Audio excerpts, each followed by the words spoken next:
మాజీ మంత్రి మల్లారెడ్డి ధర్మపురి ఎమ్మెల్యే అడ్లూరి లక్ష్మణ్ మధ్య గొడవ మనం చూసినాం. సుచిత్ర సర్కిల్లో 2 ఎకరాల 10 గుంటల భూమి నాదంటే నాదని వాళ్ళిద్దరు కొట్లాడుకుంటున్నారు.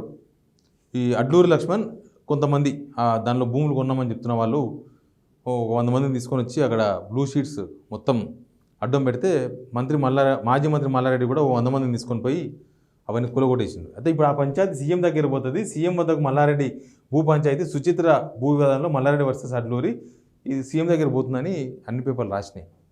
మనకు అందిన సమాచారం ఏంటంటే మల్లారెడ్డికి CM Revanth Reddy no appointment ఇచ్చేందుకు సీఎం రేవంత్ రెడ్డి సిద్ధంగా లేరు. ఎందుకు సిద్ధంగా లేరానికి చాలా కారణాలు ఉన్నాయి. ఇప్పుడే కాదు, అంతకుముందు కూడా సీఎం అయిన తర్వాత రేవంత్ రెడ్డి ముఖ్యమంత్రి అయిన తర్వాత మల్లారెడ్డి చాలాసార్లు ఆయన కలిసే ప్రయత్నం చేసిండు. చాలాసార్లు అపాయింట్మెంట్ అడిగిండు, కానీ అసలు అపాయింట్మెంటే ఇవ్వలేదు. రేవంత్ రెడ్డి మల్లారెడ్డిని దగ్గరికి రాణిస్తలేరు. ముఖం చూసేందుకు కూడా రేవంత్ రెడ్డికి ఇంట్రెస్ట్ లేదు మల్లారెడ్డిది. ఎందుకు అంటే అంతకుముందు కొన్ని గొడవలు ఉన్నాయి, మీకు తెలుసు కదా. అప్పట్లో ఆయన మంత్రిగా ఉండే, పీసీసీ చీఫ్గా రేవంత్ రెడ్డి గారు ఉండి అప్పుడు తొడగొట్టి నానా బూతులు మాట్లాడి సవాల్ విసిరిండు మల్లారెడ్డి. గూట్లే ఆయన వాడు కూడా వాడిండు, తొడగొట్టి అంతా అయింది, రచ్చరచ్చ అయింది అది. అప్పుడు అక్కడ అంతకుముందే గొడవలు ఉన్నాయి. అంతకుముందే ఏదో రేవంత్ రెడ్డి బిడ్డ పెళ్లి నేనే చేసిన అని మల్లారెడ్డి ఓపెన్గా బయటికి చెప్పుకున్నాడు. రేవంత్ రెడ్డి బ్లాక్మెయిల్ చేసింది నన్ను, అందుకే ఆయన బిడ్డ పెళ్లికి నేనే డబ్బులు ఖర్చు పెట్టాల్సి వచ్చింది, అంత కావాల్సి ఆయన అడుగురని చెప్పిండు. ఇట్లాంటి చాలాసార్లు రేవంత్ రెడ్డి మీద మల్లారెడ్డి చాలాసార్లు మాట్లాడాడు. ఇంకా తర్వాత ఏమైంది, ముఖ్యమంత్రి అయిన తర్వాత మనం అసెంబ్లీలో చూసినాం. ఫస్ట్ అసెంబ్లీలో ప్రమాణ స్వీకారం మల్లారెడ్డి మేడ్చల్ ఎమ్మెల్యేగా ప్రమాణ స్వీకారం చేస్తున్న టైంలో అందరు ఎమ్మెల్యేలందరూ కూడా పోతూ అట్లా రేవంత్ రెడ్డి గారిని కూడా నమస్కరించి పోతూ ఉన్నారన్నమాట. వాళ్ళ పార్టీలు యువతల పార్టీలు, ఆయన ముఖ్యమంత్రి కాబట్టి. అసెంబ్లీలో మల్లారెడ్డి పోతూ చాలా దూరం నుంచి రేవంత్ రెడ్డికి దండం పెడితే ఆయన కూడా నవ్వుతూ మొత్తం అసెంబ్లీ అంతా కూడా నవ్వింది ఒకసారిగా. అట్లా మల్లారెడ్డి రేవంత్ రెడ్డి మధ్య అట్లాంటి చాలాసార్లు జరిగినాయి. ఈ మధ్యకాలంలో వాళ్ళ కాలేజీ కూలగొట్టిండ్రు, ఎక్కడో చెరువు శిఖంలో కట్టిందని కూలగొట్టేసిండ్రు.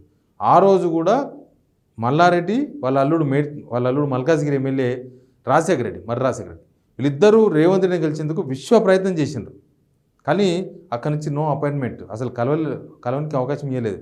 లాస్ట్కి ఏం చేసిండ్రంటే వేమనరేంద్ర రెడ్డి దగ్గర పోయినారు. వేమనరేంద్ర రెడ్డి సలహాదారుగా ఉండగా, ప్రభుత్వ సలహాదారు, రేవంత్ రెడ్డికి రైట్ హ్యాండ్ లెఫ్ట్ హ్యాండ్ ఆత్మ. ఆయన కలిసి పోయి కానీ రేవంత్ రెడ్డిని కలిసే అవకాశం రాలేదు. రేవంత్ రెడ్డి వీళ్ళని దగ్గరకు రాణిస్తలేరు. వీళ్ళని దగ్గర రాణిస్తే ఇక మరి ఏందో ఆయనకు వచ్చే ప్రమాదం మనకు తెలియదు, కానీ దగ్గరకు రాణిస్తలేరు, అపాయింట్మెంట్ లేదు. ఇప్పుడు ఈ పంచాయతీలో కూడా రేవంత్ రెడ్డికి ఆల్రెడీ అపాయింట్మెంట్ అడిగింది. మొన్న 3 days బ్యాకే మల్లారెడ్డి మీడియాతో మాట్లాడుతూ చెప్పారు, నేను సీఎం కలిసి చెప్తా ఈ విషయం మొత్తం కూడా అని.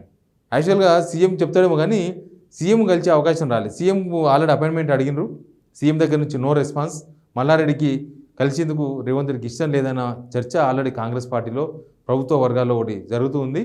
ఇక ఈ అడ్లూరి లక్ష్మణ్ కాంగ్రెస్ విప్పు అడ్లూరి లక్ష్మణ్ వచ్చి ధర్మపురి ఎమ్మెల్యే, ఆయన ప్రభుత్వ విప్పుగా ఉన్నారు.